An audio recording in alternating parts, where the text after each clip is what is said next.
దేవకి ఒక రాకుమారి. ఆమె దయలది, అందకత్తె. ఆమె వసుదేవుడు అనే మంచి రాజుని పెళ్లి చేసుకోబోతోంది. అందరూ సంతోషంగా ఉన్నారు. సంగీతం, నృత్యాలతో సందడి నెలకొంది. అకస్మాత్తుగా ఆకాశం చీకటిగా మారింది. ఓ చెడ్డ గొంతు భూమి మార్మోగింది. అది దేవకి బావ అయిన కంసుడిది.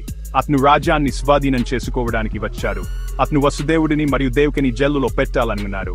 కాని అప్పుడు ఆహించనిది జరిగింది. ఓ ప్రకాశవంతమైన కాంతి ఆకాశాన్ని నింపింది.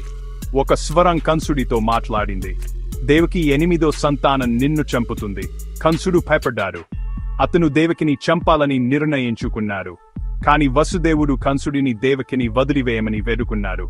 అతను దేవకి 8వ సంతానాన్ని అప్పగిస్తానని వాగ్దానం చేశారు. కంసుడు అంగీకరించారు. కంసుడు దేవకి, వసుదేవులను జైలులో పెట్టారు. అతను ప్రవచనానికి చాలా భయపడ్డారు. అతను శాశ్వతంగా జీవించాలనుకున్నారు.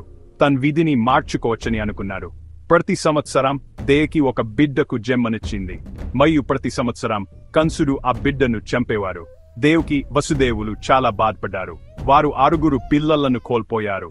వారు విష్ణువును సహాయం కోసం ప్రార్థించారు. విష్ణువు విజ్వానికి రక్షకుడు. అతను వారికి సహాయం చేస్తానని వాగ్దానం చేశాడు. త్వరలో దేవకి తన 7వ బిడ్డ కోసం ఎదురు చూస్తోంది. కాని ఈసారి అద్భుతమైనది జరిగింది.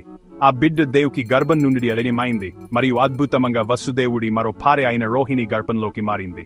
ఈ బిడ్డ బలరాముడు. అతను కృష్ణుడి అన్నయ్యగా పెరుగుతారు.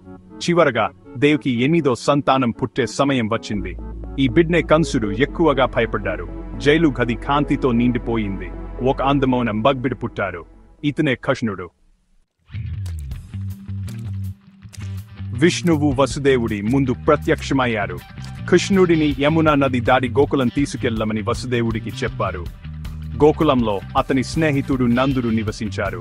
నందుడి భార్య యశోద కూడా ఒక ఆడపిల్లకు జన్మనిచ్చింది. విష్ణువు వసుదేవుడికి తన కొడుకును నందుడి కూతురితో మార్చమని, ఆడపిల్లను జైలుకు తిరిగి తీసుకురమ్మని చెప్పారు. అద్భుతంగా జైలు తలుపులు తెరుచుకున్నాయి మరియు కాపలాదారులు నిద్రపోయారు. యమున నది వసుదేవుడికి దారి ఇచ్చేందుకు విడిపోయింది. అతను కృష్ణుడిని సురక్షితంగా గోకులంకు తీసుకెళ్లి పిల్లలను మార్చారు. నందుడి కూతురుతో జైలుకు తిరిగి వచ్చేసరికి నది మళ్లీ మూసుకుపోయింది. జైలు తలుపులు మూసుకుపోయాయి. దేవకి 8వ సంతానం పుట్టిందని కంసుడు విన్నప్పుడు అతను జైలుకు పారుగెత్తారు. ఆ ఆడపిల్లను చంపడానికి ప్రయత్నించారు. కాని ఆమె అతని పట్టు నుండి జారి ఆకాశంలోకి లేచింది. ఆమె విష్ణువు దివ్య శక్తి అయిన యోగమాయగా తన్ను తాను వెల్లడించింది. నిన్ను చంపేవాడు ఇప్పటికే పుట్టి మరెక్కడో నివసిస్తున్నాడని కంసుడికి చెప్పింది. కృష్ణుడు గోకులంలో పెరిగాడు. అతని పెంపుడు తల్లిదండ్రులు నందుడు, యశోద ప్రేమను పొందారు. అతను చాలా చిలిపి, ఉల్లాసమైన బాలుడు. కాని అతను చాలా శక్తివంతుడు కూడా. అతను అనేక అద్భుతాలు చేశాడు. అతను విష్ణువు యొక్క నిజమైన అవతారం.